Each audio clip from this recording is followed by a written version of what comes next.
Ayan, so magandang tanghali na po sa inyong lahat mga kaibigan, Luzon, Visayas at Mindanao at kahit iba't ibang panig ng daigdig. Welcome back to my channel, Katutubo TV Vlog. Ayan, so mayroon ulit po tayong isi-share sa inyo mga kaibigan. Ito ay patungkol na naman po sa ating tandang.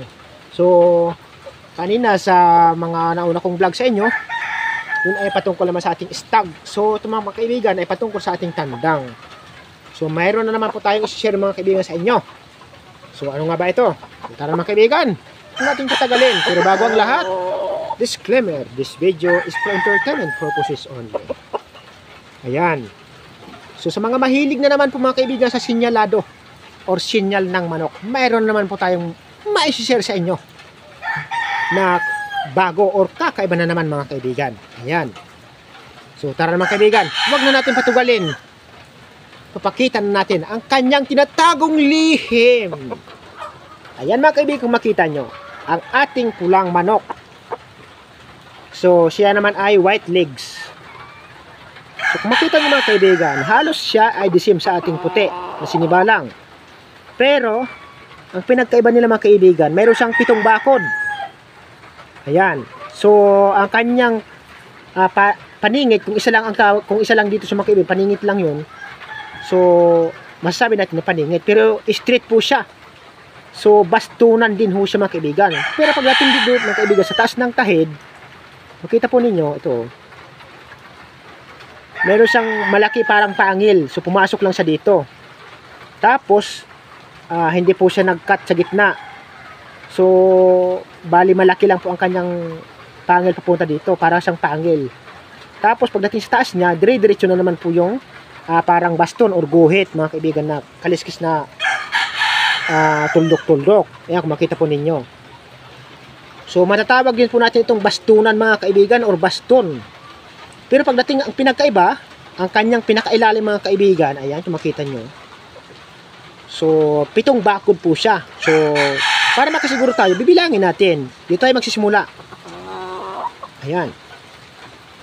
1, 2, 3, 4, 5, 6, 7. So, pampito dito sa pinakamaliit. So, ulitin natin ulit mga kaibigan. Ito ay magsimula sa gitna. Yan.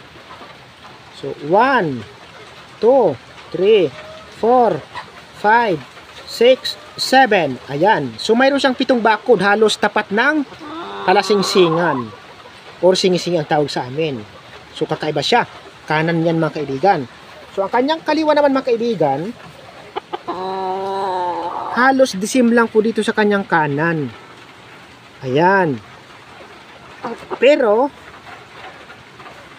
ang kanyang 7 bakod mga kaibigan, alam nyo ba kung nasaan? So nagpalit siya mga kaibigan. Nandito na siya malapit sa may, ayan o, nandito na po siya banda mga kaibigan, ang kanyang 7 bakod. So mamaya bilangin natin yan. Ayan.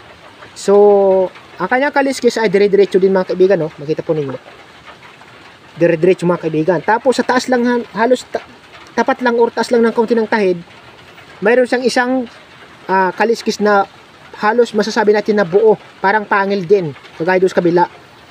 Pero naiba lang siya, ay dapat dito siya nakalagay. Pero dito siya bumaba, malapit sa may tahid as in. Ayan o. Halos gilid lang po ng tahid ang kanyang pangil na malaki. O isang kaliskis na malapit na maging buo. Tapos, ang dugtong niya mga kaibigan, dire-diretso na naman po na, makita po niya, ayan. Dire-diretso na naman po siya.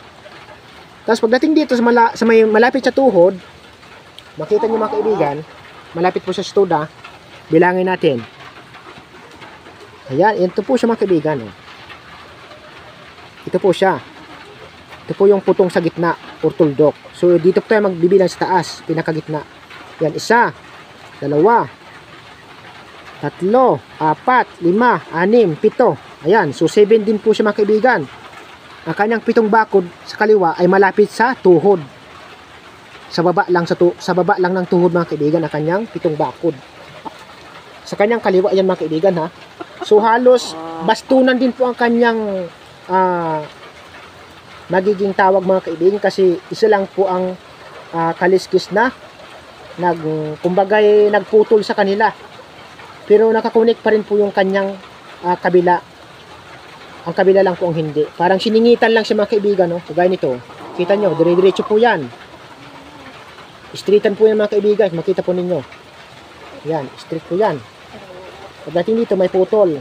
So, nakakabit pa rin ang kanyang kanan. Papunta doon. So, mayroon na namang dire-diretso doon na linya.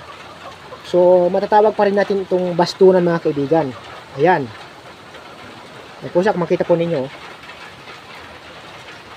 Halos buo na po ito mga kaibigan eh. Halos lang. Ayan. So, ayan po siya. Makita po ninyo. So, matatawag din po natin itong bastunan. Halos bastunan din po ito mga kaibigan. Tawag natin. Bastunan na mayroong 7 bakod sa pinakailalim sa kanan niya.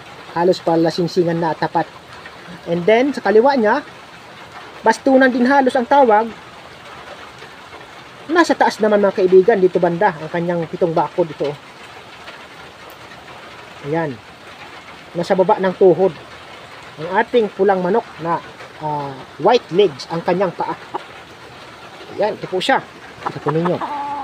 Ito po yung nandito kanina mga kaibigan sa tapat lang po natin. So, ito ay hindi pa po tapos ang kanyang paglugom mga kaibigan. Halos, hindi pa tapos. Makita nyo. Wala pa po siyang lawi. Ang kanyang mga buntot ay halos tumutubo pa lang ng ito, halos mga bago pa lang yung iba mga kaibigan. Hindi pa po sila tapos maglugon. Ayan.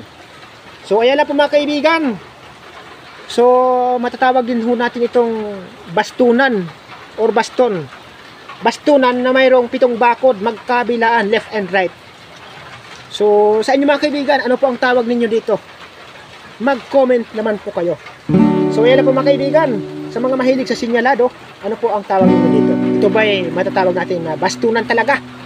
Or masasabi lang natin medyo bastunan lang? Ayan. So, kakaiba siya mga kaibigan. Ayan po siya.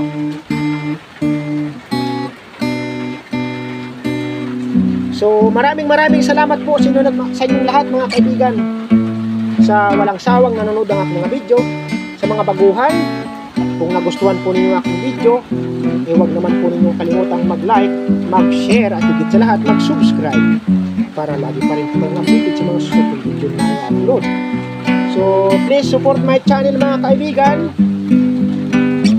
Maraming salamat po sa inyong lahat.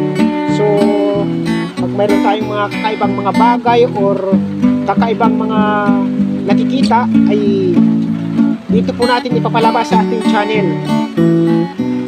Sa ating channel na Katutubo TV Vlog.